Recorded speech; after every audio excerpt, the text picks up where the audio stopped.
Bismillahirrahmanirrahim. Assalamualaikum warahmatullahi wabarakatuh. Innal hamdalillah nahmaduhu wa nasta'inuhu wa nastaghfiruh wa na'udzu billahi min shururi anfusina wa min sayyiati a'malina. Man yahdihillahu fala mudilla lahu wa man yudlil fala hadiyalah. Wa asyhadu an la ilaha illallah wahdahu la syarika lah wa asyhadu anna Muhammadan abduhu wa rasuluhu amma ba'd. Ma'asyiral muslimin, para jamaah sekalian rahimani wa rahimakumullah. Alhamdulillah, kita bersyukur kepada Allah Subhanahu wa taala yang masih memberikan kesempatan pada kita untuk bisa melanjutkan kembali kajian kita, meneruskan pembahasan dari kitab Kupas Tuntas Kalimat Syahadat La Ilaha Illallah menurut akidah Ahlus Sunnah wal Jamaah yang disusun oleh Al-Ustaz Yazid bin Abdul Qadir Jawaz hafizahullahu ta'ala. Pada pertemuan kali ini kita telah sampai pada pembahasan atau syarat yang terakhir dari kalimat La ilaha illallah. Ada berapa syarat? 8. Ya, yang 7 sudah kita pelajari. Sekarang kita memasuki syarat yang terakhir. Silakan lihat halaman 137 bagi yang memiliki kitabnya, yaitu al-kufru bima yu'badu min dunillah. Syarat la ilaha illallah yang terakhir adalah kufur atau ingkar terhadap sesembahan-sesembahan selain Allah. Mengingkari segala sesembahan-sesembahan selain Allah. Dalilnya sebagaimana sabda Rasulullah sallallahu alaihi wasallam, "Man qala la ilaha illallah wa kafara bima yu'badu min dunillah harma maluhu wa damuhu wa hisabuhu 'ala Allah azza wa jalla." Yang artinya, barang siapa yang mengucapkan la ilaha illallah dan mengkufuri, mengingkari sesembahan-sesembahan selain Allah, maka haramlah harta dan darahnya, dan hisab perhitungan amalnya diserahkan kepada Allah azza wa jalla. Hadis ini sahih, diriwayatkan oleh Imam Muslim. Ma'asyiral muslimin rahimani wa rahimakumullah. Di sini Rasulullah sallallahu alaihi wasallam menyampaikan bahwasanya orang yang mengucapkan la ilaha illallah dan diiringi dengan mengingkari sesembahan-sesembahan selain Allah. Ya. Bahkan kalau kita katakan sebenarnya ini termasuk konsekuensi. Orang yang sudah mengucapkan la ilaha illallah, memahami la ilaha illallah, meyakini la ilaha illallah, jujur dan tunduk terhadap la ilaha illallah, maka konsekuensinya dia harus mengingkari segala sesembahan selain Allah. Maka jika telah terpenuhi syarat tersebut, haramlah harta dan darahnya. Apa yang dimaksud haram harta dan darahnya? Apa yang dimaksud haramlah harta dan darahnya? Hartanya haram, berarti enggak halal untuk dimakan gitu. Ya? Haram untuk diperangi. Ini harta atau darah? Darah. Ada untuk harta, haram untuk dirampas, diambil, terjaga. Ya, karena haram itu diambil dari kata al-hurmah yang kalau dalam bahasa kita apa? Terhormat. Hormat itu berasal dari kata haram atau hurmah. Ya, jadi darahnya terhormat, hartanya terhormat. Artinya tidak boleh diganggu gugat. Hartanya tidak boleh diambil dengan cara yang batil, darahnya juga tidak boleh ditumpahkan. Siapa? Orang yang mengucapkan la ilaha illallah dan mengingkari sesembahan selain Allah. Mengingkari sesembahan selain Allah. Nah, kemudian seorang muslim, kata Al-Ustaz Hafizahullah Ta'ala, yang bertauhid, yang beribadah hanya kepada Allah saja dengan ikhlas, maka ia wajib mengingkari dan menolak semua yang disembah selain Allah. Semua yang disembah oleh manusia selain Allah adalah batil.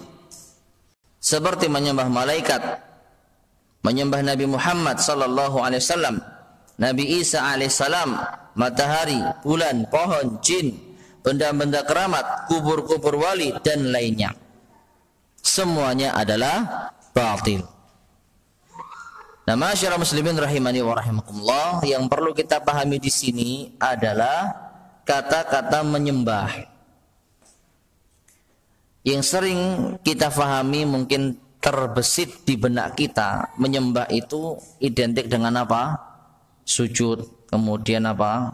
Ya, melakukan penghormatan yang luar biasa, menundukkan, ya, membungkukkan badannya, ya. Maka memang benar ini menyembah. Tetapi sebenarnya yu'badu min dunillah, yang diibadahi selain Allah. Yang diibadahi selain Allah, mengingkari semua yang diibadahi selain Allah. Dan ibadah sudah kita jelaskan. Apa makna ibadah? Ada yang ingat makna ibadah? Al-ibadatu, ibadah itu apa? Segala hal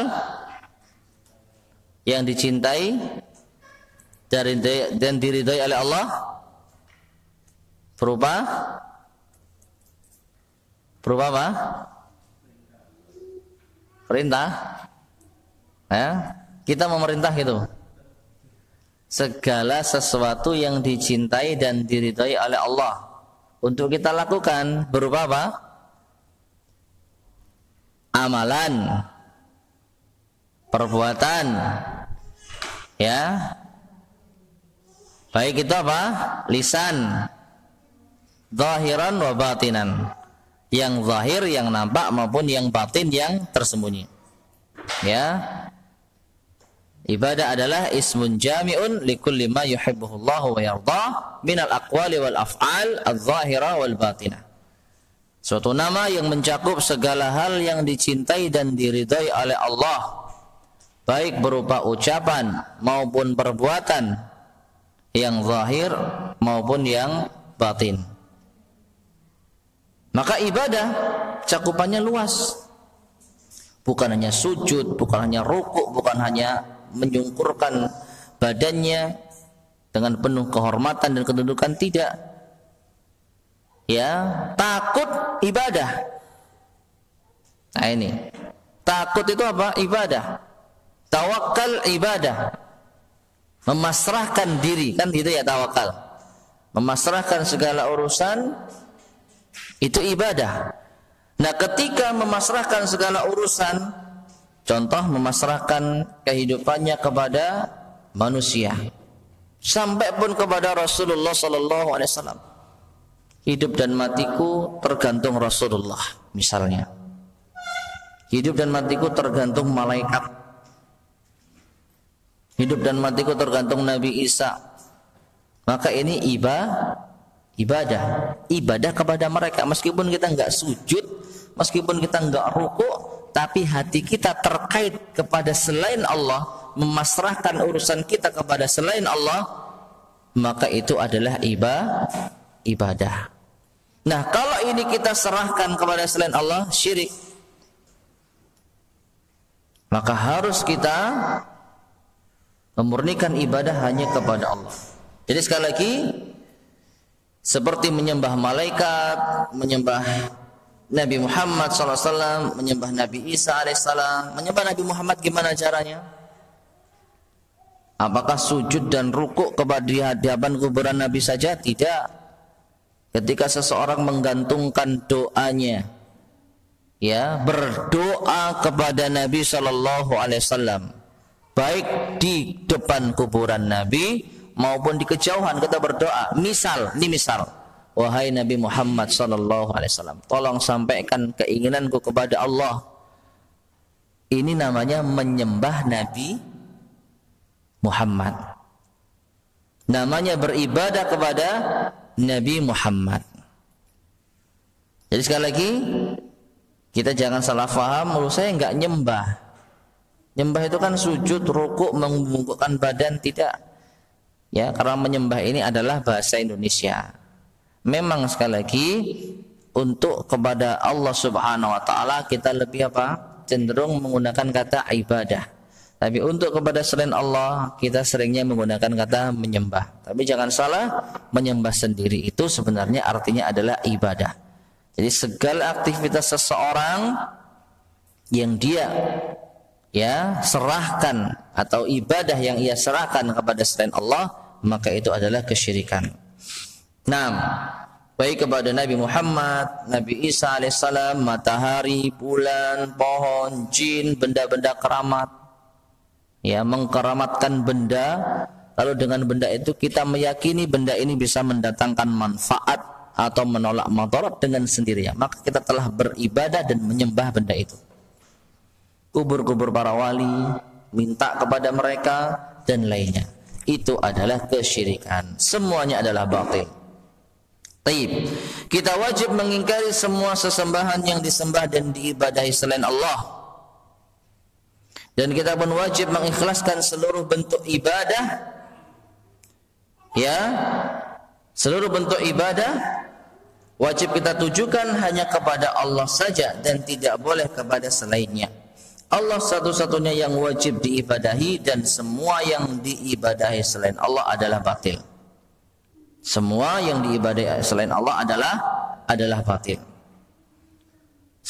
Sebagaimana firman Allah Subhanahu wa taala, "Dzalika bi anna Allaha huwal haqq wa anna ma yad'una min dunihi al-batil wa anna Allaha huwal aliyyul kabir." Yang demikian itu karena sesungguhnya Allah dialah Tuhan yang sebenarnya, dialah sesembahan, Tuhan yang diibadahi yang sebenarnya, dan apa yang mereka seru selain Allah adalah batil. Yang mereka sembah selain Allah adalah batil. Dan sesungguhnya Allah dialah yang maha tinggi lagi maha besar. Taib. Jadi ini ma'asyiral muslimin rahimani wa rahimakumullah, di antara syarat-syarat la ilaha illallah. Siapa yang hafal? Hanya menyebutkan syaratnya saja tanpa melihat kitab. Duh, guyu.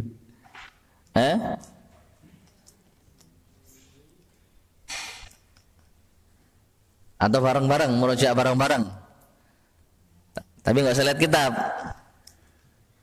Pertama apa? Al-ilmu. Ilmu. Seorang ketika mengucapkan la ilaha illallah harus mengetahui ilmu yang terkandung di dalamnya. Yang kedua, al-yaqinu, harus yakin. Enggak boleh apa? Lawan dari yakin apa? Ragu. Yang ketiga, al-qabulu, menerima konsekuensi dari la ilaha illallah. Tidak boleh menolak. Yang keempat, al-inqiyadu, apa? Tunduk, tunduk terhadap konsekuensi dari kalimat la ilaha illallah. Yang kelima, asidku, harusnya yang ketiga atau keempat. Nah, apa? Asidku, jujur. Dia ucapkan la ilaha illallah jujur di dalam hatinya, bukan dusta. Yang keenam, al-mahabbatu, al-ikhlasu, mahabbah cinta, dan ikhlas yang ketujuh atau dibalik tidak apa-apa. Dan yang terakhir apa? Kufur terhadap segala sesembahan selain Allah. Dan pernah kita sampaikan, kebanyakan para ulama itu hanya menyebutkan 7 saja. Ya, yang ke-8 ini tidak disebutkan. Tapi di sini Al-Ustadz Yazid hafizallah menambahkan yang ke-8. Tidak ada masalah. Taib.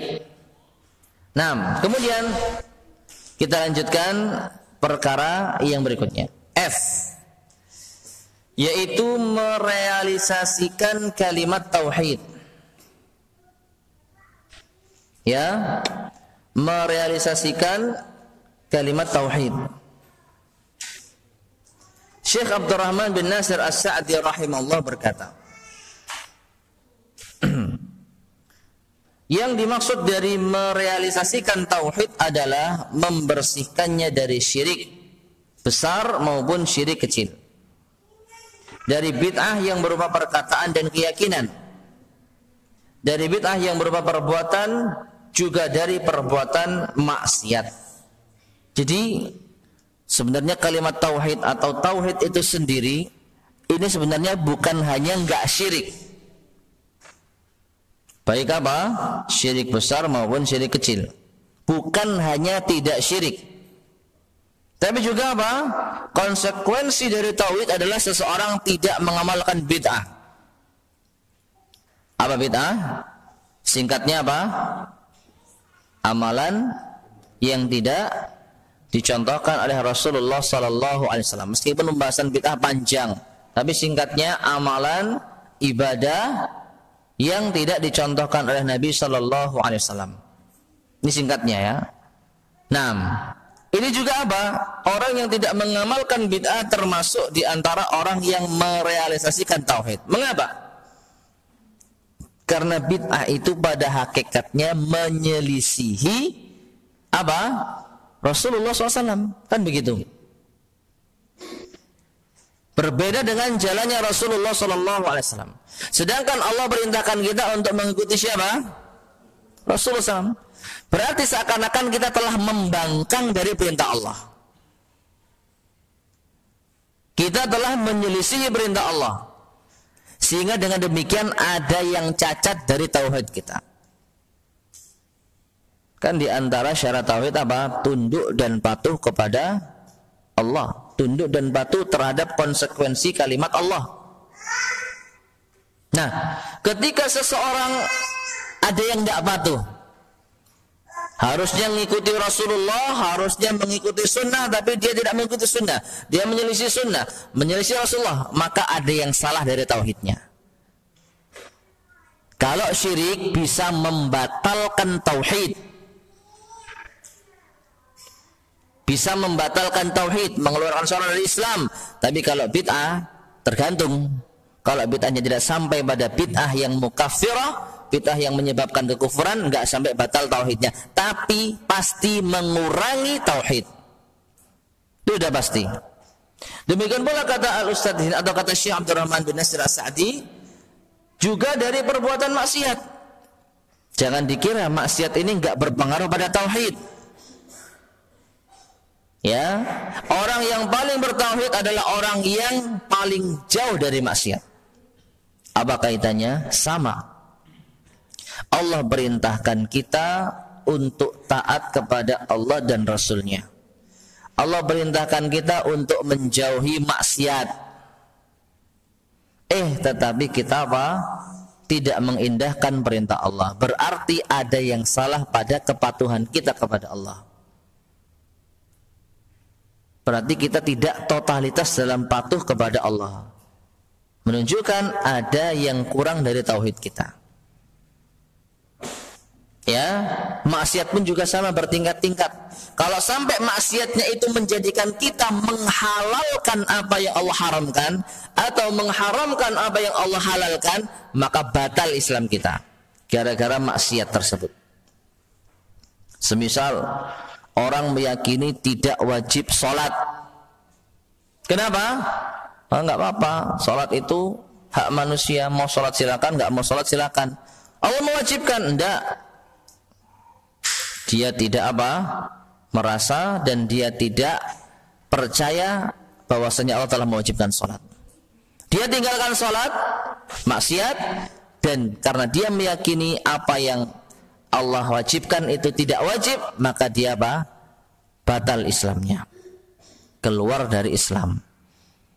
Namun kalau seseorang jatuh pada maksiat, tidak sampai menghalalkan apa yang Allah haramkan, dia sadar ini dosa, tapi hawa nafsu begitu kuat untuk menggoda, maka dia terjatuh pada perbuatan dosa, imannya berkurang, tauhidnya berkurang, tetapi tidak sampai menghapuskan keimanan. Tidak sampai apa? Menggugurkan keislaman seseorang. Jadi intinya tauhid ini berpengaruh pada apa? Seluruh amal ibadah kita. Ya, bisa hilang karena kesyirikan, bisa berkurang dengan apa? Kebid'ahan dan kemaksiatan. Itu semua dilakukan dengan cara menyempurnakan keikhlasan kepada Allah dalam setiap perkataan, perbuatan, dan niat. Juga dengan menghindar dari perbuatan syirik besar yang membatalkan tauhid dan syirik kecil yang meniadakan kesempurnaannya. Ya, jadi bedanya antara syirik besar dan syirik kecil. Kalau syirik besar itu membatalkan tauhid. Seseorang apa? Batal tauhidnya. Seseorang gugur tauhidnya, dianggap apa? Keluar dari Islam, keluar dari iman. Di akhirat termasuk orang-orang yang kekal di dalam neraka. Adapun syirik kecil ini yang meniadakan kesempurnaannya. Tauhidnya jadi apa? Tidak sempurna. Ya, tidak sampai membatalkan. Tapi ingat, syirik kecil kalau dia dipelihara terus-menerus, dia senantiasa mengamalkan syirik kecil tersebut, tidak menutup kemungkinan akan bisa menjadi syirik besar. Syirik kecil contohnya, seseorang meyakini bahwasanya melalui perantara jimat Allah Subhanahu wa ta'ala akan menyelamatkan dirinya. Ngapain kamu pakai jimat? Agar Allah menjaga saya. Ini syirik. Syirik apa? Syirik kecil. Karena dia masih meyakini Allah yang apa? Memberikan manfaat dan menolak madarat, tapi lewat perantara jimat. Ini syirik kecil. Tapi tidak menutup kemungkinan lama-kelamaan kok ampuh tenan ya, benar-benar luar biasa jimat ini. Pertama meyakini, oh enggak, ini Allah yang memberikannya, jimat ini hanya perantara. Tapi lama-kelamaan hatinya akan bergantung. Ya, lama-kelamaan hatinya akan apa? Enggak bisa meninggalkan jimat tersebut. Akhirnya lama-kelamaan jimat inilah yang diyakini mendatangkan manfaat dan menolak madarat, lupa dengan Allah Subhanahu wa ta'ala. Jadinya syirik akbar. Kalau enggak ada jimat, sudah hilang keyakinannya akan bisa selamat. Pasti akan merasa susah. Duh, enggak ada jimat saya, wis bakalan hancur hidup saya ini, bakalan gagal usaha saya hari ini. Langsung berarti dia telah meyakini jimat ini yang mendatangkan manfaat dan menolak madarat. Dimulai dari syirik kecil. Maka orang yang beralasan, ya Allah yang maha memberikan semuanya, ini hanya perantara, ini hanya alat seperti obat. Beda mas. Kalau obat itu ada ikatannya, ada keterkaitannya. Ya, sedangkan jimat apa kaitannya dengan keberuntungan seseorang dikala berdagang? Apa kaitannya dengan apa? Dengan keselamatan seseorang di suatu perjalanan? Enggak ada kaitannya. La min ba'id wa la min qarib. Baik jauh maupun dekat. Ya. Maka ini membedakan. Sehingga apa? Seseorang tatkala meyakini Allah Subhanahu wa ta'ala memberikan keselamatan melalui jimat, itu syirik. Dan itu syirik apa? Syirik apa? Kecil. Tapi lama-kelamaan yakinlah suatu ketika dia akan menjadikan jimat ini yang bisa memberikan manfaat dan menolak madarat. La haula wala quwata illa billah. Maka Semua itu dilakukan dengan cara menyempurnakan keikhlasan kepada Allah dalam setiap perkataan, perbuatan, dan niat. Juga dengan menghindar dari perbuatan syirik besar yang membatalkan tauhid dan syirik kecil yang meniadakan kesempurnaannya, yang mengurangi kesempurnaan tauhid, serta menghindar dari perbuatan bid'ah dan maksiat yang mengotori tauhid, ya, meniadakan kesempurnaannya dan mencegah dari mendapat pengaruh-pengaruhnya. 6. Barang siapa yang merealisasikan tauhid ditandai dengan penuhnya hati dengan iman, tauhid dan ikhlas, dan dibenarkan dengan amalan. Jadi makanya ini kembali kepada akidah Ahlussunnah wal Jamaah, yang namanya iman itu tidak terlepas dari 3 perkara minimalnya. Apa iman itu? Iman mencakup apa? Al-imanu. Apa iman itu? Mencakup 3 perkara, minimal 3 perkara.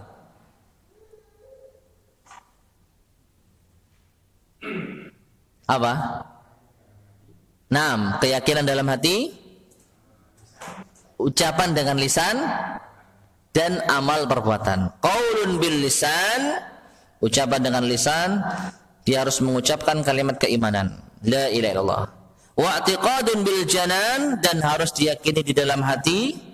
Wa amalun bil harkan, ya, wa amalun bil arkan, dan direalisasikan dalam amal perbuatan. Jadi amalan ini enggak bisa lepas dari iman, ya. Amalan itu termasuk bagian dari apa? Keimanan. Sehingga orang yang tidak beramal, ya, orang yang meninggalkan amalan-amalan, baik itu wajib maupun sunnah, maka akan mempengaruhi keimanannya, ya, maka akan mempengaruhi keimanannya.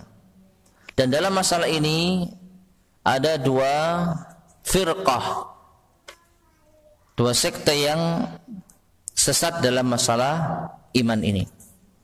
Ada yang mengatakan la yadhurru ma'al imani dzambun. Orang yang pokoknya punya iman, dosa ini tidak akan berpengaruh. Pokoknya dia yakin dan pokoknya dia mengucapkan kalimat keimanan, apapun yang dia lakukan enggak berpengaruh. Dan ini adalah akidahnya Murji'ah. Sebaliknya, orang yang meyakini dosa ini dapat menggugurkan keimanan. Kalau orang jatuh pada dosa besar, sudah hilang imannya, kafir. Dan ini adalah akidahnya siapa? Al-Khawarij. 2 kubu yang saling bertentangan. Yang satu terlalu berlebihan, kamu melakukan dosa besar, kafir. Ya, karena orang yang beriman itu apa? Tidak akan mungkin melakukan dosa besar. Jika di akhirat masuk ke dalam neraka. Terlalu berlebihan. Sedangkan kubu yang satunya, lawannya, terlalu menggampangkan. Oh, enggak apa-apa, enggak sholat, oh enggak apa-apa, yang penting beriman. Yang penting yakin dengan Islam dan iman. Yang penting mengucapkan syahadat. Ya, la yadurru ma'al imani dzambun. Tidak memadaratkan kalau dia punya iman dosa. Maksudnya dosa itu tidak bisa memadaratkan keimanannya. Maka Ahlussunnah wal Jamaah menambahi. Tadi ada 3 ya, qaulun bil lisan, wa i'tiqadun bil janan, wa amalun bil arkan. Disempurnakan dengan apa? Yazidu bi ta'atir rahman. Iman bisa bertambah dengan taat kepada Allah Ar-Rahman. Wa yanqusu bi ta'atis syaitan, dan iman bisa berkurang dengan ketaatan kepada asy-syaitan. Jadi taat bisa menambah keimanan, semakin taat semakin sempurna iman seseorang, dan maksiat bisa mengurangi keimanan. Semakin bermaksiat semakin kurang imannya. Semakin ia meninggalkan kewajiban semakin berkurang imannya, bahkan bisa jadi hilang imannya. Kalau sudah lagi tidak ada keyakinan yang benar terhadap keimanan.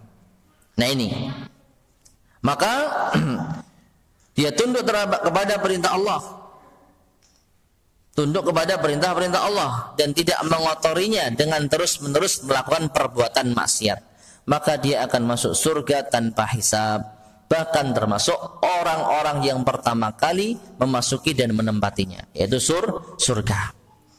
Kemudian, dan di antara keistimewaan yang menunjukkan akan perealisasiannya adalah sempurnanya ketaatan kepada Allah Azza wa Jalla dan kuatnya tawakal kepadanya.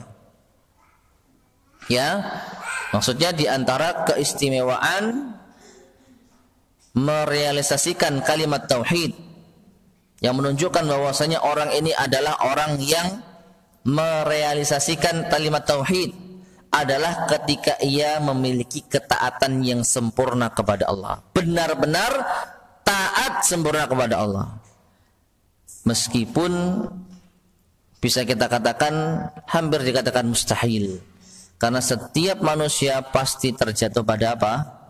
Dosa dan maksiat. Sebagaimana sabda Rasulullah sallallahu alaihi wasallam, kullu bani adama khata' wa khairul khata'ina tawwabun. Setiap anak Adam maka dia pasti jatuh pada dosa, pasti punya banyak salah. Namun sebaik-baik orang yang berdosa, yang bersalah adalah mereka yang bertaubat. Ya. Tapi ketika seseorang dosanya sangat sedikit sekali, ya, taatnya mendominasi, maka dialah orang yang paling bertauhid, menunjukkan kalau dia tauhidnya apa? Sempurna.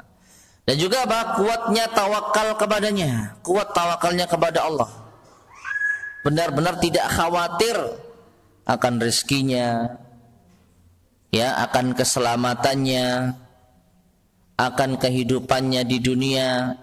Dia pasrahkan kepada Allah. Dia hanya berusaha. Dia hanya berusaha dan berdoa. Dan ini sangat-sangat sulit. Yang bisa sangatlah sedikit.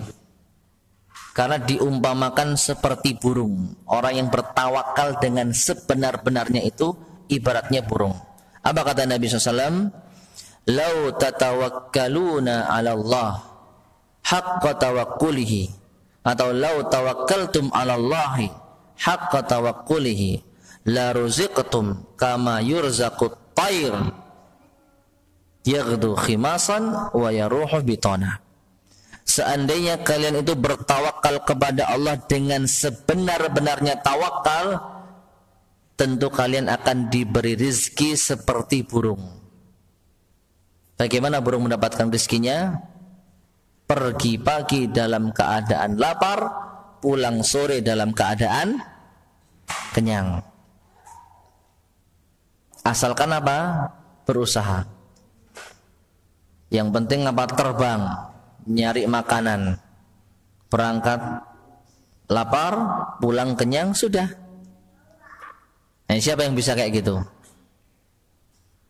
Ya, hanya gampangnya hanya mencari kebutuhan untuk hari itu saja. Yang penting hari ini sudah makan, sudah pulang ibadah. Besok nyari lagi. Nah ini. Ya, kalau punya keyakinan dan amalan seperti ini maka sungguh luar biasa. Ya, kadang kita apa? Bertawakal, tapi ya kadang kita apa? Masih ada saja. Nih besok nggak ada makanan gimana? Ya, kalau bulan depan nggak bisa ini bagaimana? Nah ini. Maka tawakal itu sangat sulit. Tapi kalau orang punya kuat tawakal kepada Allah, benar-benar nggak takut kepada Allah, maka dia adalah orang yang paling bertauhid. Yang mana dia tidak memalingkan hatinya kepada makhluk di dalam setiap urusannya, nggak peduli urusan orang, nggak peduli apa kata orang, ya, tidak meminta kehormatan dari mereka, nggak ngemis, ya, tidak mengharapkan belas kasih mereka, serta tidak meminta-minta kepada mereka, baik itu dengan perkataan maupun perbuatan. Perkataan, tolong saya dibantu, ya misalnya perbuatan misalnya apa, menengadahkan tangan, minta-minta, meskipun dalam kondisi tertentu diperbolehkan. Tapi hukum asalnya meminta-minta itu tidak boleh. Meminta-minta yang dimaksud adalah untuk kepentingan dirinya. Tapi kalau meminta untuk kepentingan masyarakat, kepentingan bersama, boleh. Ini bukan termasuk minta-minta yang dilarang, karena itu untuk kepentingan orang, untuk kepentingan umat. Misalnya kita menggalang dana untuk donasi bangun masjid, bangun sekolah, bangun madrasah. Ini bukan untuk kita pribadi kan? Ya, justru kita membantu kaum muslimin yang mungkin belum tahu ada peluang untuk mencari ridha Allah dengan hartanya, kita bantu. Bahkan terkadang seperti itu. Ya. Terkadang muhsinin, orang-orang yang berinfak itu nunggu peluang. Kok enggak ada permohonan dana ya? Kok enggak ada yang bisa dibantu ya? Maka dengan kita aktif dan gencar untuk menggalang dana, bisa jadi kita termasuk di antara orang yang menunjukkan kebaikan. Dengan catatan itu bukan untuk kepentingan kita pribadi. Kalau untuk kepentingan kita pribadi, maka tentu itu namanya apa? Meminta-minta yang dilarang. Ya, meminta-minta yang dilarang, yang dapat menurunkan muruah kehormatan kita dan nanti di akhirat mendapatkan ancaman siksa yang berat. Nah, jadi orang yang bertauhid, orang yang apa? Tidak meminta-minta. Baik itu dengan perkataan maupun perbuatan. Sebaliknya, kondisi lahir dan batinnya, perkataan dan perbuatannya, cinta dan bencinya, dan seluruh keadaannya dimaksudkan untuk mengharap wajah Allah Subhanahu wa ta'ala. Segala amalannya dia paskan dengan syariat Allah. Kalau enggak boleh dia tinggalkan, kalau boleh dia kerjakan secukupnya. Ya, karena berharap wajah Allah Subhanahu wa ta'ala dan mengikuti contoh Nabi sallallahu alaihi wasallam.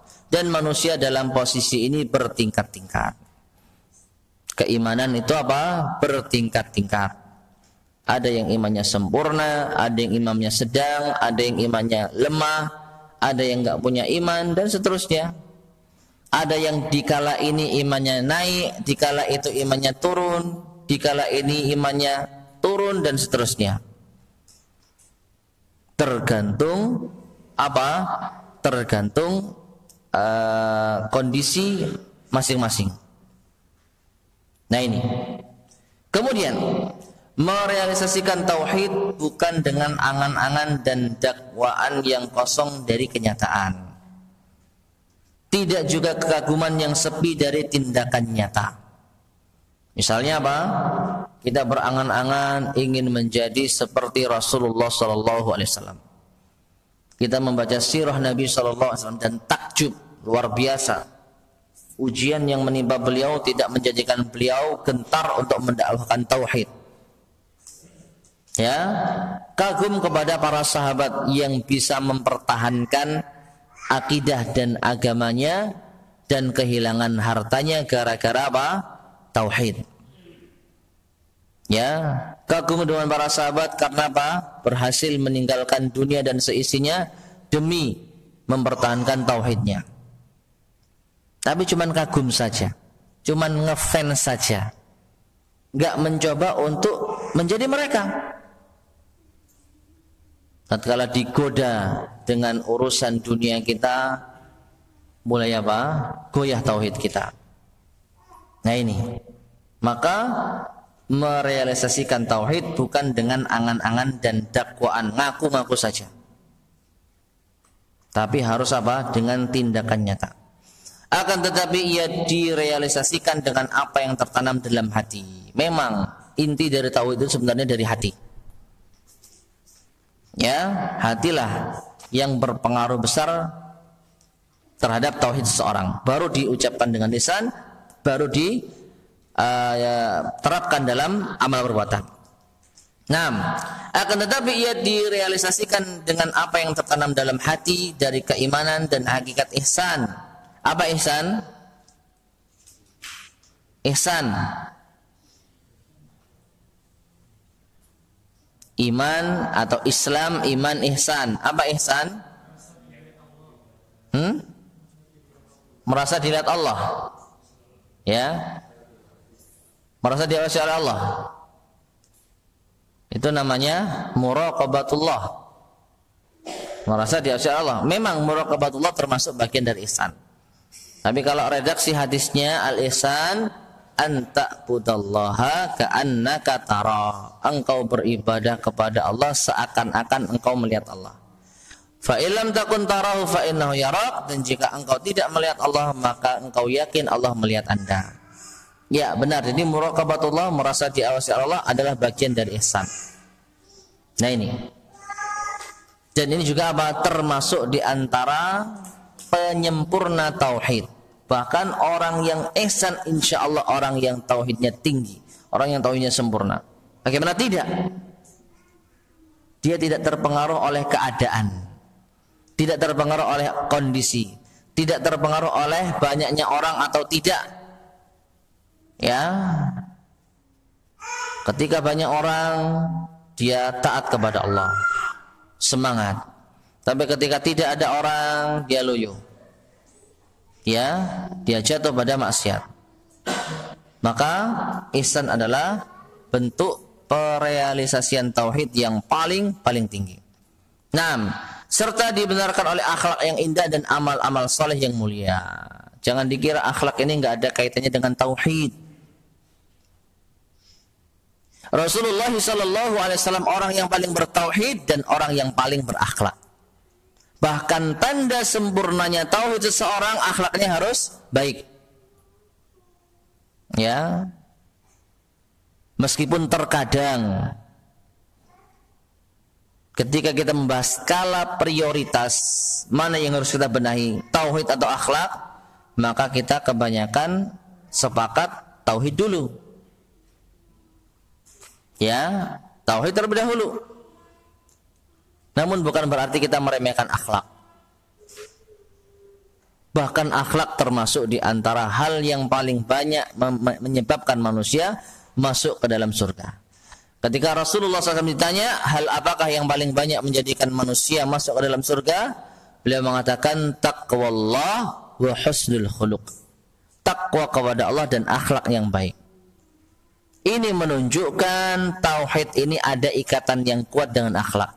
Orang yang tauhidnya sempurna, insya Allah akhlaknya baik. Ya, jadi hal yang keliru kalau orang itu mengatakan yang penting kan tauhidnya.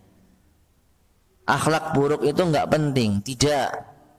Justru akhlak yang buruk itu menunjukkan tauhidnya enggak beres. Imannya lemah. Ya. Karena sekali lagi ini kaitannya dengan apa? Taat kepada Allah. Orang yang akhlaknya buruk berarti dia enggak takut kepada Allah, enggak takut kalau apa? Misalnya mendolimi orang, menggibah orang, memfitnah orang, melaknat, mencela orang. Ini semua adalah akhlak yang buruk. Dusta. Bagaimana bisa orang yang mengaku bertauhid tapi berdusta? Ya, orang yang mengaku bertauhid tapi apa? Berdusta. Kata Nabi SAW, iyyakum wal kadhib.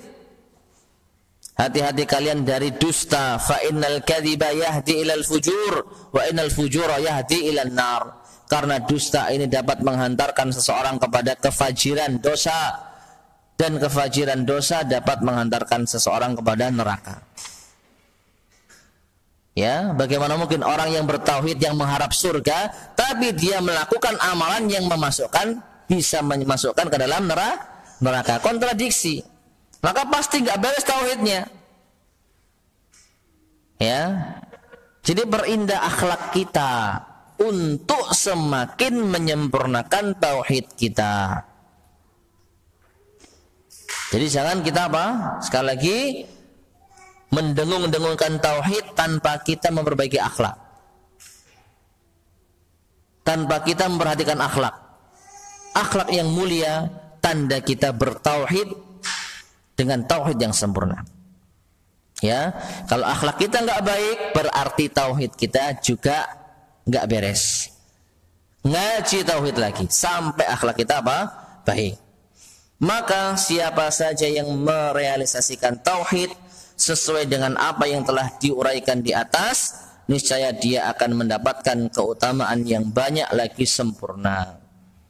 Ya, dinukil dari kitab Al-Qaulus Sadid fi Maqasidit Tauhid oleh Syekh Abdurrahman bin Nasir As-Sa'di rahimahullah taala. Jadi masyarakat muslimin rahimani wa rahimakumullah, cakupan tauhid ini sekali lagi bukan hanya pokoknya enggak syirik.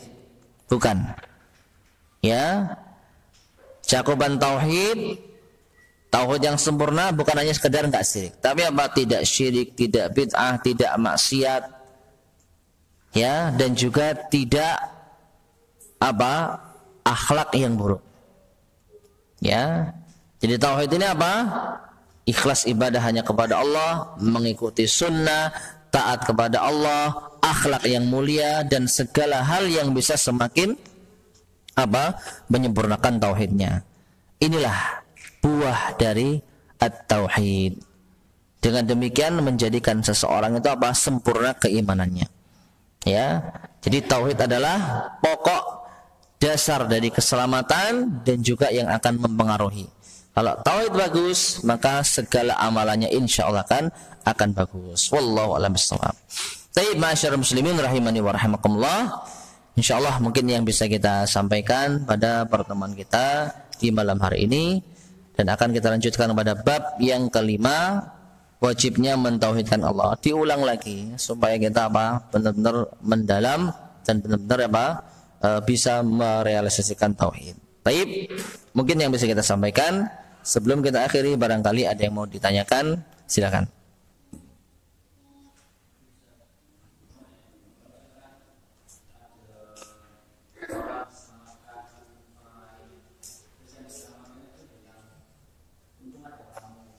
Ya.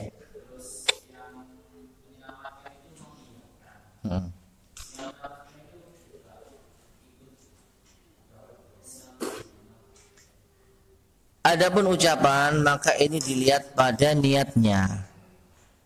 Memang ucapan semacam itu adalah ucapan yang minimal bisa mengurangi tauhid. Minimal. Karena harusnya orang itu sadar di setiap gerak-geriknya, hati, lisan, perbuatan, harusnya sadar tauhid. Sadar dengan konsekuensi tauhid. Harusnya. Tapi barangkali dia lalai dari lisannya. Ya, maksudnya bukan apa itu, maksudnya bukan menggantungkan keselamatannya pada seseorang, tapi karena mungkin apa? Keceplosan, atau mungkin karena sudah terbiasa. Ya, coba nggak ada kamu. Dia tidak bermaksud dialah yang menyelamatkan, tapi Allah menyelamatkan dirinya melalui perantara orang lain. Cuman dia pas menyampaikan itu apa? Seperti itu.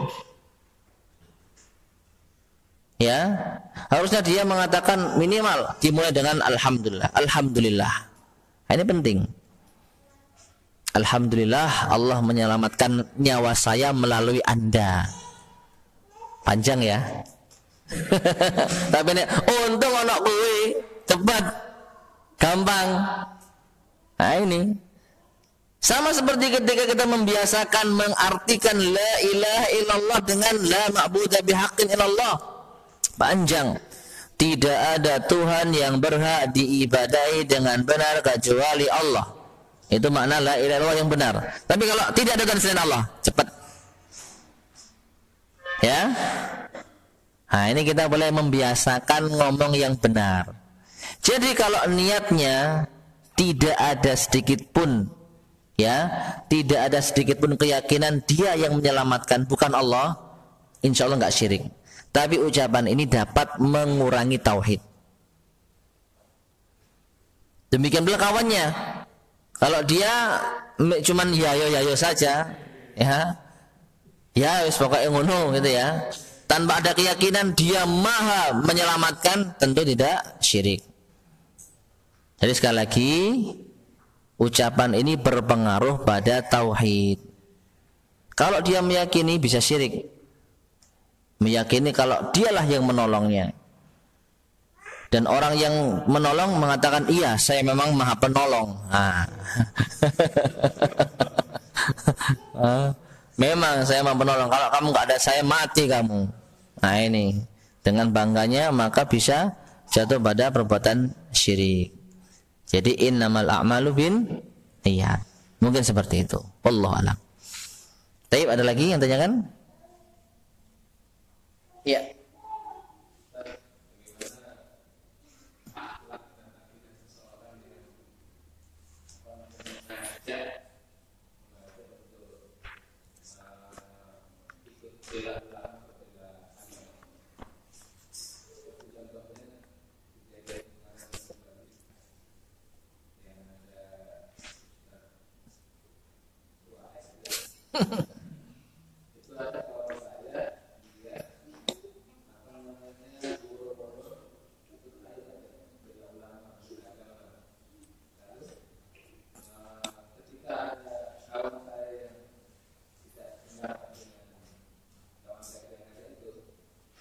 Dicap.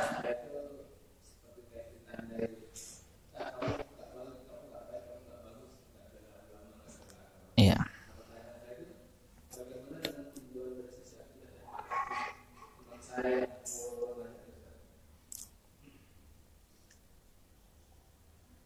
Taib.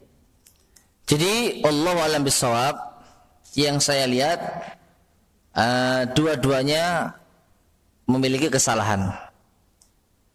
Ya, memiliki kesalahan. Kesalahan orang yang pertama, dia memaksakan pokoknya orang yang tidak membela si fulan maka dia orang yang Islamnya enggak benar. Siapapun, sampai pun ulama yang benar-benar ulama, kamu kalau enggak bela Syekh fulan maka diragukan apa itu manhajmu, diragukan kesalafiyahanmu, diragukan kesunnahanmu. Ya, karena apa? Loyalitas yang sempurna harus kita serahkan kepada Rasulullah sallallahu alaihi wasallam dan para sahabat radhiyallahu anhum, salaf.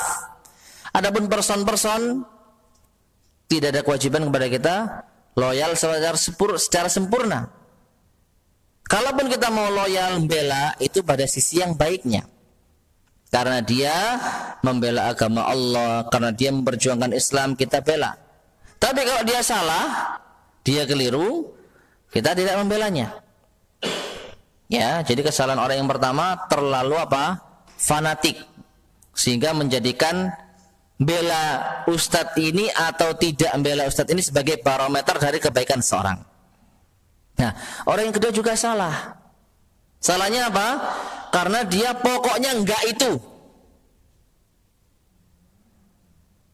Meskipun dia masih muslim, pokoknya saya alergi sama itu. Akhirnya apa? Dia barok terhadap apa yang terdapat pada tokoh tersebut, ustadz tersebut, syekh tersebut. Ini juga keliru. Selama dia muslim, kalau dia diganggu darah dan harta kehormatannya, kita wajib membela sesuai dengan kadarnya. Minimal kita merasa sedih, minimal kita merasa harusnya muslim itu punya izzah, tapi kenapa kok sampai begitu diremehkan? Ya. Jadi Allah alam bisawab, masing-masing punya porsi yang salah, sehingga masing-masing perlu diluruskan. Makanya inilah yang disebut akidah al-wala wal bara.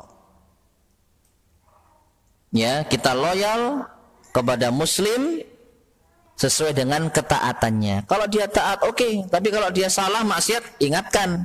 Tapi tetap dia masih muslim. Dari situlah muncul nasihat, kritikan biasa. Toh kita nggak mengkafirkan. Dia masih kita anggap saudara. Kalau ketemu ya salaman, misalnya. Ya. Dan juga kita tidak berlebihan. Pokoknya kalau enggak loyal, kalau enggak mendukung, maka pasti buruk. Maka diragukan keislamannya. Ini juga salah. Enggak ada loyalitas sempurna terhadap person tertentu kecuali Rasulullah SAW. Kalau Rasulullah semuanya harus kita loyal. Enggak boleh enggak loyal. Jadi wallahu alam Mungkin seperti itu cara mendudukannya yang benar. Wallahu a'lam bishawab. Waalaikumsalam.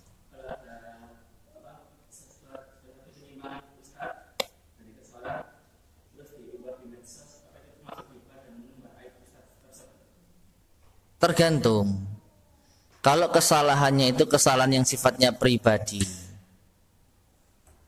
aib, ya tentu itu termasuk ghibah.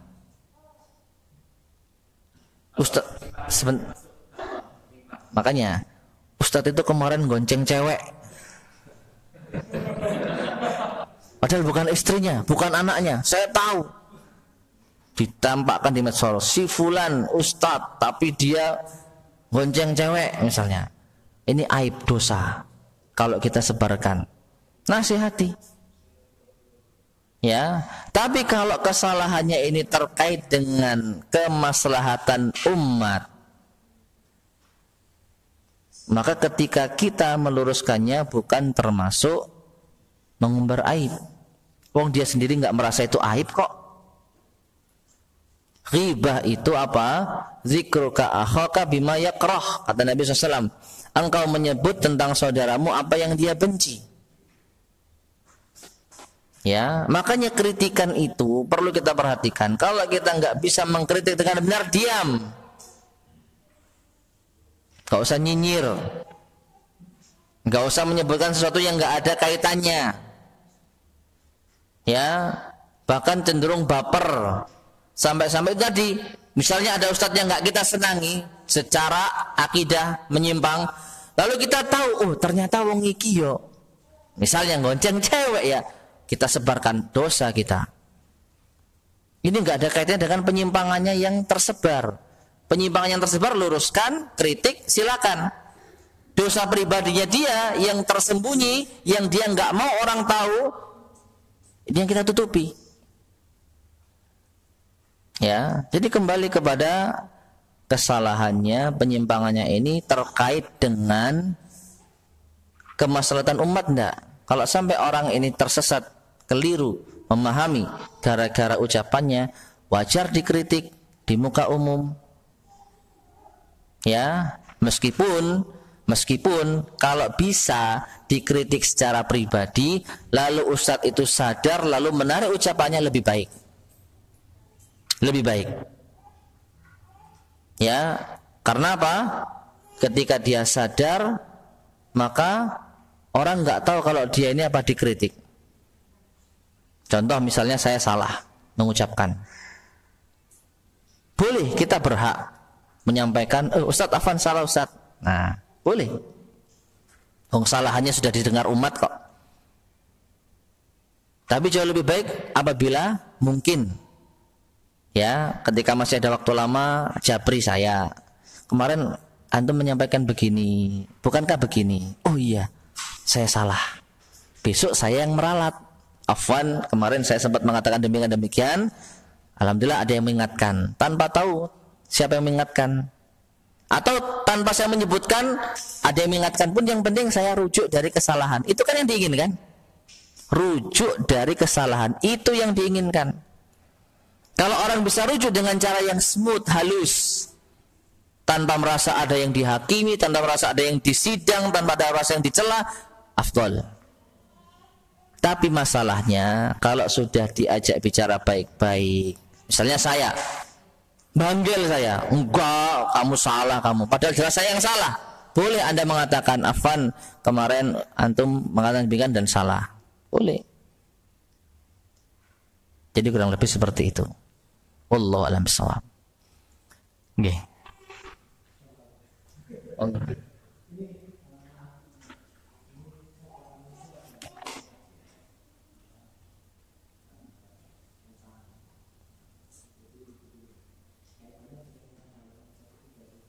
Halaman 137.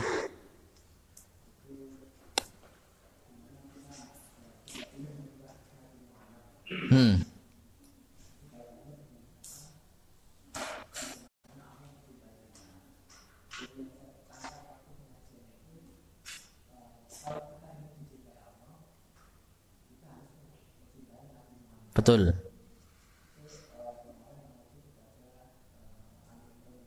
Ya.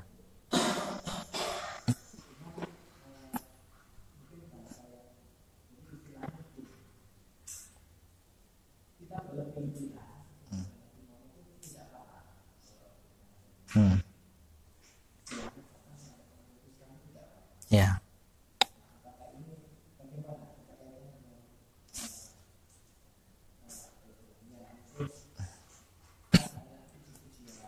Ya.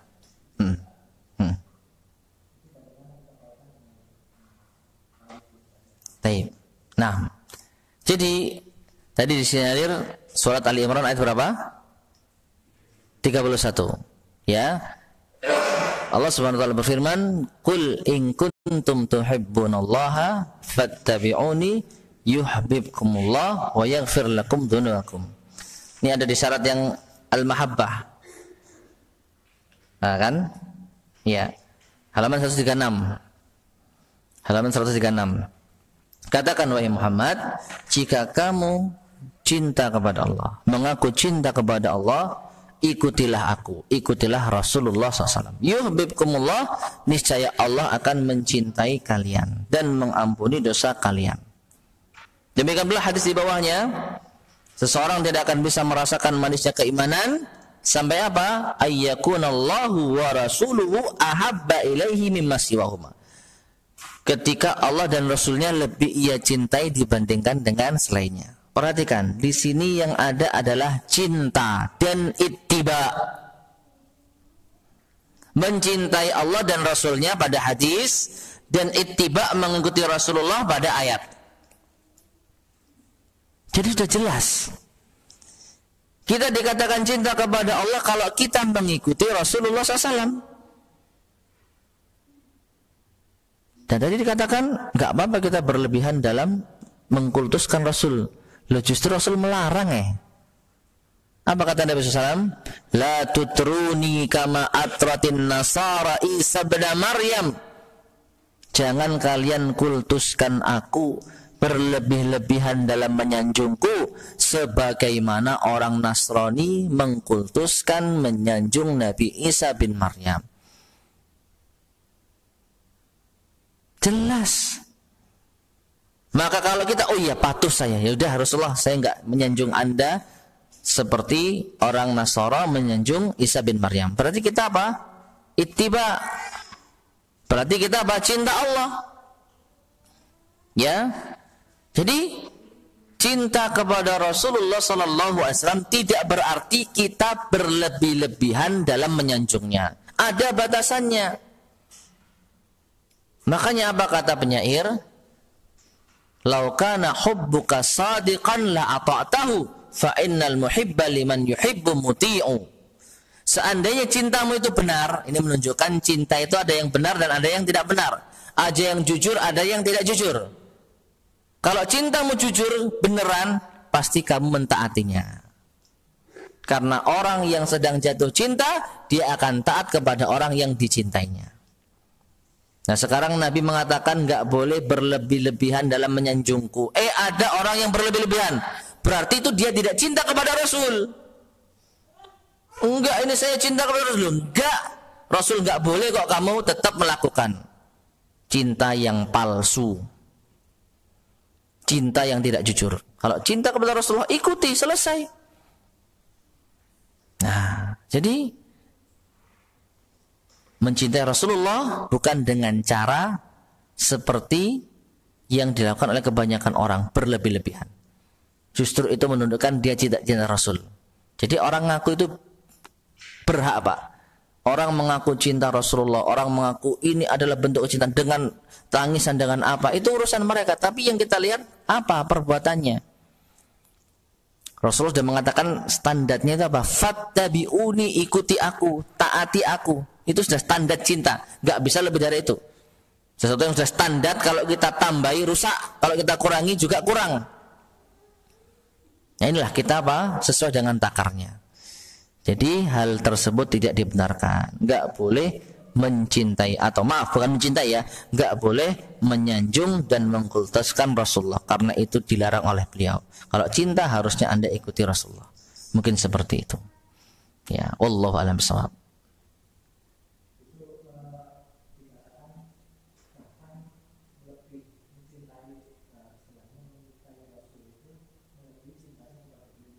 Iya, betul. Betul, itu benar.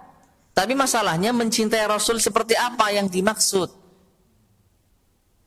Ya, cinta itu kan dari hati, Pak. Sedangkan perbuatan ini kan yang nampak. Kalau perbuatannya ini menyelisihi perintah Rasulullah SAW, maka ya sudah, itu salah. Pengakuan cintanya itu sendiri. Ya. Nah, ini yang dihadapi orang, mencintai itu harus dengan cara seperti itu. Nah, ini yang keliru. Mencintai itu harus mengkultuskan, harus puji-pujian dengan cara tertentu. Nah, ini tafsiran cinta menurut orang itu. Tafsiran cinta menurut Rasulullah apa? Ittiba. Ikutilah aku. Itu kalau cinta Allah, ikutilah aku. Gambaran yang mudah, Pak. Gambaran yang paling mudah. Seorang suami cinta kepada istrinya.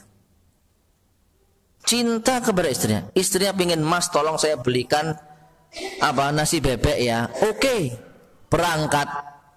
Wah, kayaknya kalau nasi bebek kurang nih. Ya, nggak usah belikan bebek. Saya belikan kalkun. Bebek sama kalkun, enakan kalkun. Ini demi cintaku pada istriku, saya belikan kalkun. Diserahkan kepada istrinya. "Apa ini, Mas?" "Kalkun." "Loh, aku mintanya bebek." "Aku mencintai dirimu, Dek." Lebih besar ini, lebih hebat, lebih mahal. Cintamu palsu, Mas. Apa diterima seperti itu? Dikatakan cinta kepada istrinya enggak gitu? Katakanlah cinta yang salah. Kalau cinta kepada istri minta apa ya turuti, selesai. Enggak usah pakai modifikasi, enggak usah pakai ini kan menurut saya lebih ya. Aku mintanya bebek ya bebek, kasih kalkun. Nah, ini bisa dipahami, Pak ya? Nah, kita akhiri dulu.